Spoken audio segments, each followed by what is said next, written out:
seamlessly pass the keys to your Beehiiv kingdom by mastering how to change your account administrator. First, log into your Beehiiv account as the current administrator once you're on your dashboard. Locate and click on the settings icon, usually found in the top right or left corner of your screen.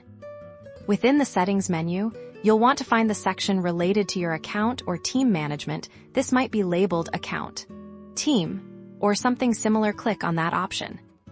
Now you'll see a list of users associated with your Beehiiv account and their current roles. To change the administrator, you'll need to assign this role to another existing user or invite a new one.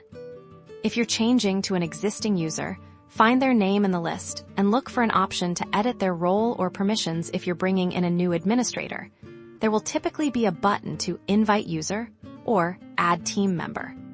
When you're adding a new user or editing an existing one, you'll be presented with a list of available roles. Select the admin role for the person you wish to designate as the new primary manager of your Beehiiv account.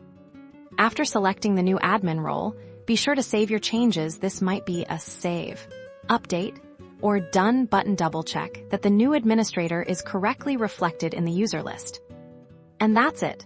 You've successfully changed the administrator of your Beehiiv account, ensuring your publications management is always in the right hands.